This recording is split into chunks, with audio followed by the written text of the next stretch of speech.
외부 정보 들어오지 마. 그러니까 그런 상태에서 하면 이해가 되는데,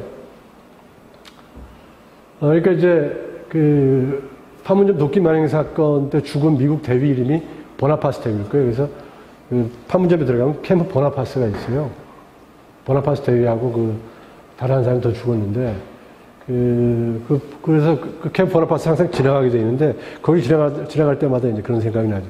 그 도끼 만행 사건이 생각나죠. 근데 저 사건 이후에 미국에서는 그 핵 엔터프라이저 같은 항공모함이 오고, 그 다음에 전공 경기령이 내리고, 북한도 그랬고, 그래서 3일 만에 김일성이 서면으로 사과를 했던 거죠.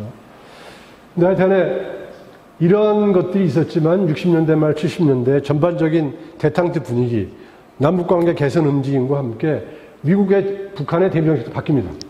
그래서 70년 초에 미국에 미군 철수를 촉구하는 서한도 보내고, 그 다음에 호담이 최고인민회에서 북미 평화협정 얘기도 하고, 그 다음에 이제 우리의 국방정책이나 북한의 정책을 남방정책을 그렇게 얘기를 해요. 그래서 북경에서의 미북경 접촉도 있었고, 92년 1월 달에는 사망했던 김형순 당 국제부장이 아놀드 켄터 국무성 차관을 면담을 했죠.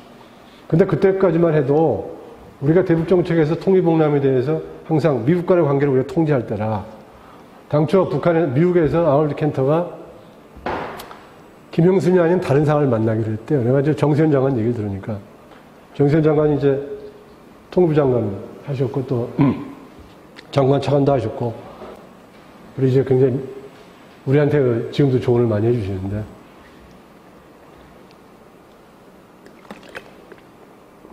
근데 우리가 당초에 그 다른 관료와 아놀드 켄터 만나는 걸 우리가 반대했다는 거예요. 북미 관계의 그 현실, 특히 미국의 입장이 김일성에 전달돼야 된다. 김일성이 그걸 알아야 된다. 그러기 위해서는 김일성과 가까운 김영순이나 이런 사람을 만나라. 그래서 바꿨다는 거예요. 그래서 김영순이가 미국 가기 전에 아마 북한, 남북관계 개선을 시켜왔던 문제가 다시 부각하는 거죠. 북한의 입장에서 한국연합훈련을 계속하고, 우리의 입장에서는 북한이 핵 문제를 계획하기 때문에 이제 남북기반화가 깨지게 되죠. 그래서 북한은 93년 1월 달에 NPT를 탈퇴해버려요.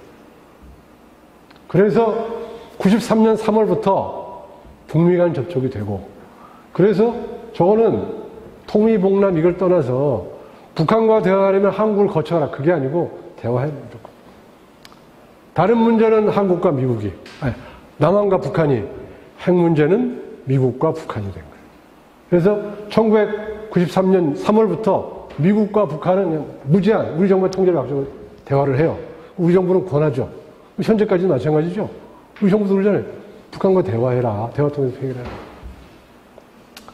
그래서 이제 94년 10월 달에 제네바 합의가 처음 됩니다. 그래서 북은 동결하고, 현재핵을 동결하고, 그 다음에 본격적으로 해체하겠다. 그리고 미국은 경수로 완공해서 만들어주겠다. 완공시까지 매년 50만 톤 중미되겠다. 연락사무소 만든다. 말통을 했는데, 북한은 사실은 결과적으로 오래 지나서 밝혀지지만 핵 포기할 의사가 없었죠. 그 와중에 이제 핵 문제를 만드는 게 두 가지 방식이 있죠. 플루토늄 방식과 우라늄 방식인데, 플루토늄을 추출해서 핵무기를 만들기 하고, 우라늄을 농축해서 만들기로 하고, 보통 현재까지 두 가지 방법인데, 북한은 이제 영변에 있는 시설에서 핵 문제, 플루토늄 추출하는 것에 관심을 갖고 있었는데, 2002년 10월에 미국의 제임스 캐리 차관보가 북한 가서 얘기하면서, 우리는 당신이 다른 방법으로 핵 개발한 거 알고 있다. 그때 북한에서 그것보다 더한 것도 하고 있다 이랬단 말이에요. 그러면서 이제 제네바 기본 합의가 깨져요. 깨지면서 이제 우리 1993년 1월에 북한의 NPT 탈퇴를 1차 핵 위라고, 북한이 우라늄 농축 시설이 인정하면서 제네바 합의 체제가 깨진 걸 2차 북핵 위기라고 해요. 그래서 2차 북핵 위기가 시작되는 거죠. 다음 장. 그래서 이제 미국으로서는 사실은 양자회담을 통해서 했던 게 안 되고, 그러니까 미국으로서는 중국을 끌어들이는 거예요. 중국. 아까 얘기했죠.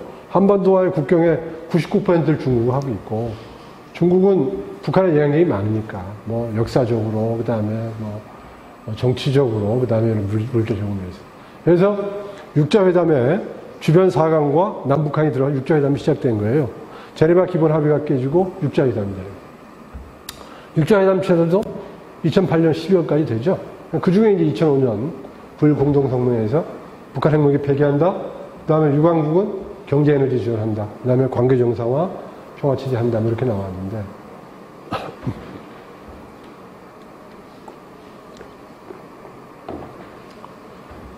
그 9.19 공동성명 이행 과정에서 우리 정부의 그 다음에 당시에 그 정동영 통일부 장관 북한 갔죠. 그 당시 제가 장관 비서관 하고 있었어요. 그래서 가셔가지고 우리가 북한에 200만 킬로 대북 송전 제안을 했어. 북한이 받아들인 거예요. 굉장히 중요하게 받아들여가지고 9.1 공동성명이 됐는데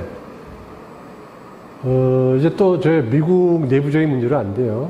방코델타 아시아라는 은행이 마카오에 있는데 거기에 이제 북한 자산이 한 2,500만 달러가 있어요.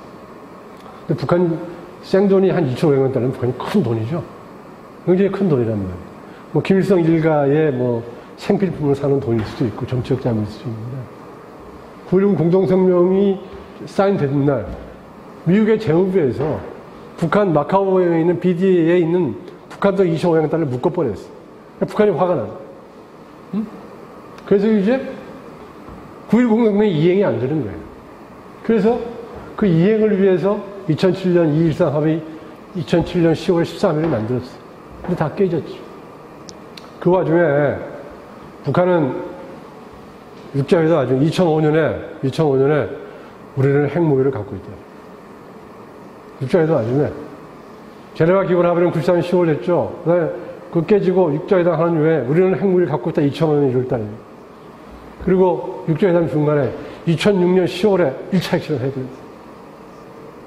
이제 그래서 남북 관계나 미국과의 관계 모두가 이제 핵에 빨려 들어가게 되죠. 북한은 2006년부터 2017년까지 6번의 핵실험을 했어요. 근데 보통 6번을 하면 핵무기 완성 단계예요. 그러니까 지금 세계에 핵을 갖고 있는 나라가 9나라가 있어요. P5라고 하죠. 미국, 영국, 뭐 중국, 소련, 러시아 이거 빼고 북한, 인도, 파키스탄, 이스라엘이 갖고 있죠. 9개 국가가 갖고 있는데 대부분의 국가는 내가 미국 건 잘 기억 못하겠는데 한 6번 정도 실험하면 실전 배치를 해요. 인도, 파키스탄이 그렇게 했어요. 쫙 해버려요. 그러니까 북한이 이미 핵이 실전 배치에 가까운 수준에 온 것 같아요. 그 다음에 미사일 실험 계속하죠. 뭐 요새는 그냥 제한 없이 쏘니까 14, 15, 17, 18 뭐 그 다음에 SLBM 잠수함에 쏘는 거, 그 다음에 초음속 미사일 마하 5 이상 이런 것들을 계속해서 또 북한이 핵무력 정책에 대해라는 법령도 만들어요. 그래서 핵을 쓸 수 있는 그런 체제를 물리적인 체제, 법적 체제까지 갖추죠. 우리 과거 그 냉전 체제의 특징은 봉쇄잖아요. 현 체제는 봉쇄할 수는 없지만 대북 제재를 하는 거죠. 냉전 체제는 적국의 봉쇄 차단하는 건데 현재에서는 그걸 할 수 없으니까 대북 제재를 해요. 그래서 유엔 안보리 제재가 여기까지 10번 있었는데 아까 그 전장에 보시면 북한이 최근에 16년 2번, 17년에 한 번 해서 아주 그 핵실험을 세게 했어요. 세게 했고 우리가 보면 뭐 북한이 중간에 수소탄이라고 얘기했는데 연료가 폭탄 뭐 이런 얘기도 나오고 2016년, 17년에 아주 센 대북 제재를 했어요. 그래서 저기에는 북한이 팔고 있던 뭐 농산물, 수산물, 광물, 그 다음에 이제 봉제, 그 다음에 북한 노동자의 해외 파견 근무, 이런 걸 못하게 했다는 거예요. 그 다음에 북한 유류 수입하는 거 통제하고. 그래서 북한에서는 이제 2016년